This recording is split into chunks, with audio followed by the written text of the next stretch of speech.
Hi, and welcome to my shop. Today I'm going to go over how to turn a pen. To start with, you're going to need some supplies. You're going to need a pen blank. This was just some maple I had lying around. You're going to need a mandrel with bushings. You're going to need a pen mill, and you're going to need a drill bit. This is a 7mm, which is the correct size for the pen kit, which is a slimline. So the first thing you'll need to do is to drill your pen blank with the 7mm drill and then install the tube. After that's all dried, you'll be ready to set up your pen mill. Now, you don't have to use the setup I have. You can easily set this all up on a drill press or even using a vise and a hand drill. So, this is the pen mill. So what you're going to do,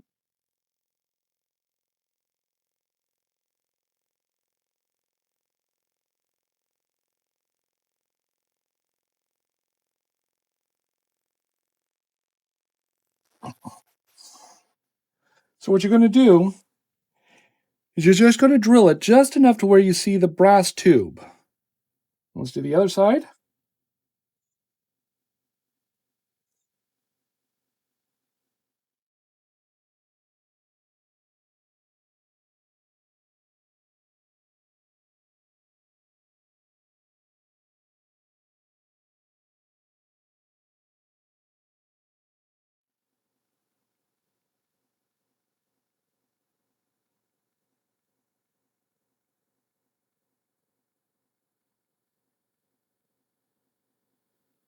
Now, a lot of times what you'll see is you'll see these little slivers of brass. That's when you know you've hit the tube.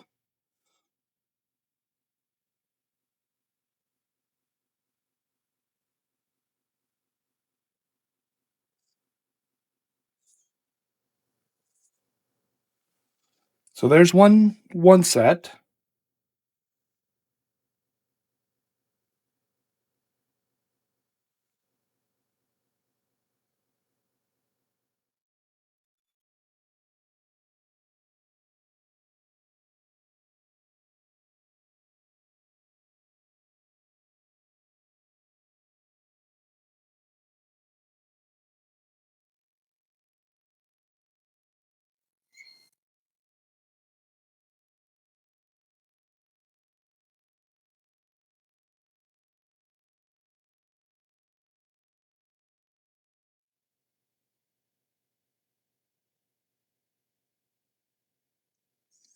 The other thing you can notice is that I've cut the blank pretty close to the length of the tube. You want it a little bit bigger than the size of the tube. That way you have the room to mill it. And basically what the mill is doing is that even if your face here is not completely square, you now know that this tube or this here is square to what's going to be on the other side. So when you put it on the mandrel with the bushings, you know that you're running it on an actual straight plane, even if your tube is going in at a slight angle.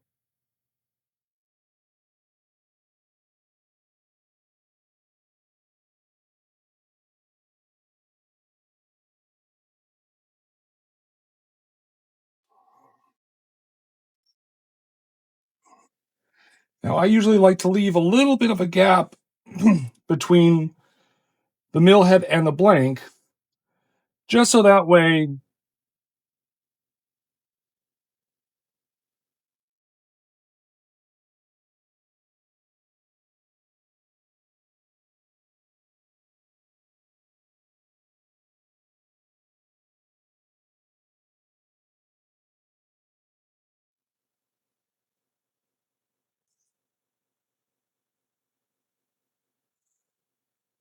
And there we go. So both of our blanks are now milled. So what you'll have is 3 bushings. So you'll have one, then your blank, then another one, then your second blank, and then your third one, and then sometimes you'll have a little bit of a gap. You can either, if you have a spare bushing, you can do that, or you can just get a bunch of washers and build it up. You're just basically wanting to be able to keep that nice and tight. You bring over your live center, give it a little tight.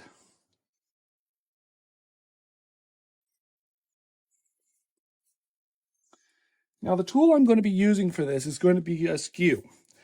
The skew is one of the most versatile turning tools because of the fact that you can rough with it, you can shape with it, you can do pretty much anything you want with it. The problem is that it is one of the hardest tools to master. Unlike a normal tool where let's move the tool rest down a little bit and we can show you.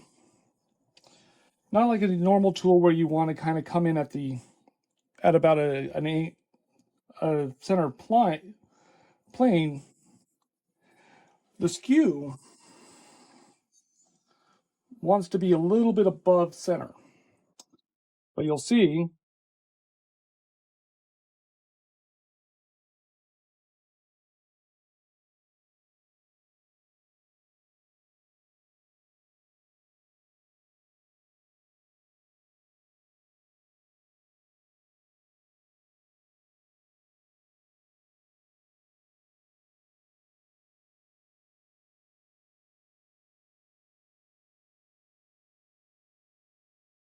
so you're not actually using any of these points for this type of turning. You're kind of keeping it right in the middle. And then as you get your material down, move your tool rest.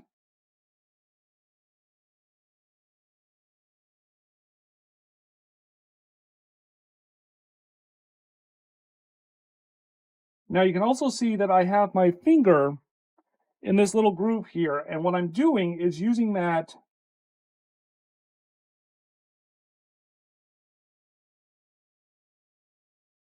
to basically guide the tool across the tool rest. And there's a couple of things. One, it gives me incredibly good control over what I'm doing, but it also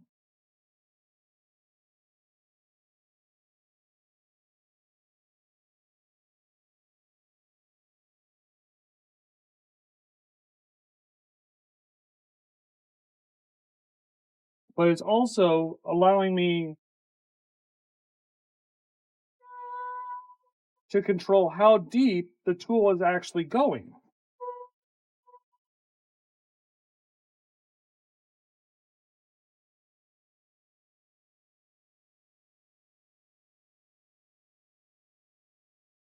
Now, one of the other little tricks about the skew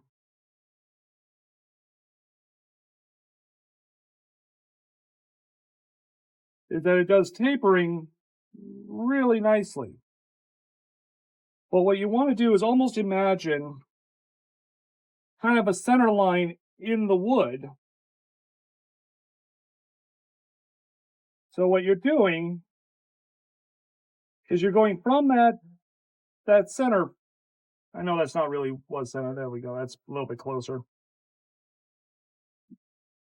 But now you have a starting point.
Okay, now that we have the shape that we want, we're going to go ahead and get into sanding. Now, one of the other beautiful things of the skew is that it does a lot of good finishing work already. You're not left with a lot of roughness on the wood. Now, of course, that's going to be based off of also the wood. In this case, we're using hard maple. But if you use something like pine or poplar, and poplar can look very, very beautiful, you're probably going to have to do a little bit more sanding if you want to use a skew with that, just because of how soft the wood actually is.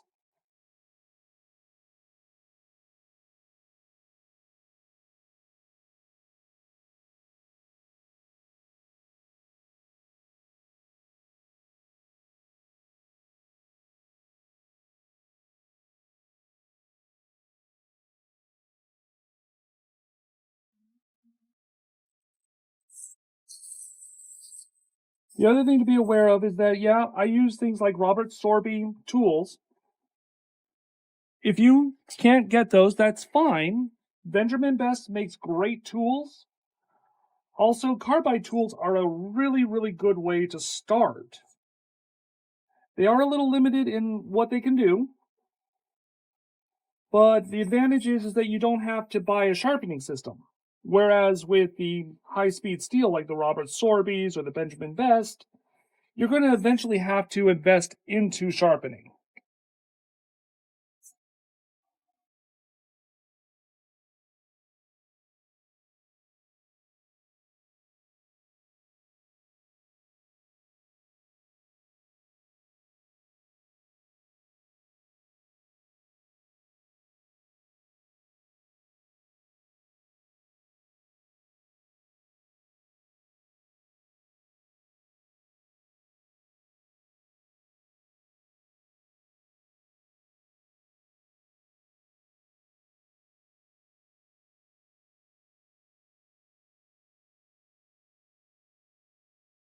And there we go. Once we get a pretty good feel for how nice and smooth it is, we can go ahead and get on to the finishing. I'm just going to give it one more pass. And you can see I'm not like jamming the sandpaper into this. I'm very lightly holding it and letting the wood and the lathe do all of the work.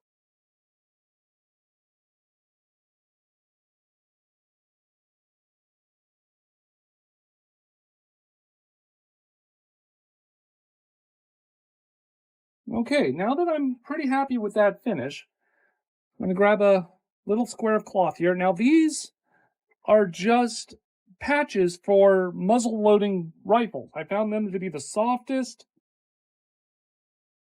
I can buy them in it fairly inexpensively. And the finish I'm using is Shallow Wax friction polish. Some people like to use CA glue as a finish, and that's perfectly fine. A buddy of mine actually uses it, and Watco's oil, and his pens turn out great.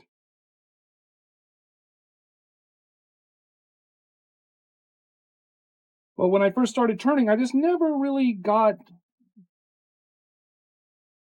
the hang of it.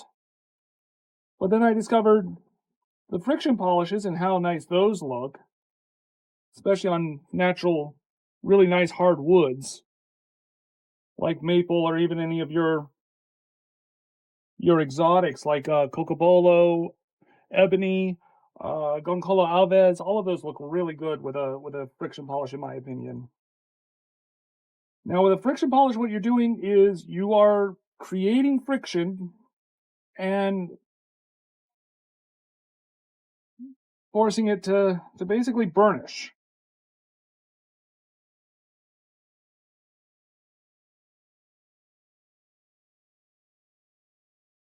And now that we got that all nice and on, I'm going to take another couple of these guys and I'm just going to give it a quick buff.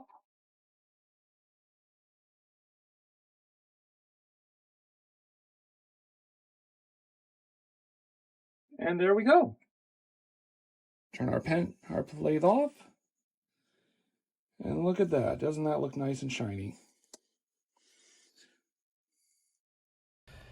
Now that we're done finishing our pen, sanding it and putting the finish on it, now it's time for assembly. What I have here is a pen press. Now, if you don't have one, that's not a problem. You can easily use a vise, or you can use a clamp with soft jaws. So the first part you're going to do is you're going to take whichever side you want to have as your bottom, and you're going to take this guy right here, this is your mechanism. This is actually what causes the twist and everything. And you're going to just press it very, very lightly right to this line here. So just like that. Now the next step would be to add this clip, but because of some technical issues, I ended up already assembling this. The next we're going to do is put on the collar, and then we are going to slide that all together, and then finally we are going to put on the nib. The nib can be a little bit tricky because it doesn't always want to go straight, so you just have to kind of sometimes work it around a little bit.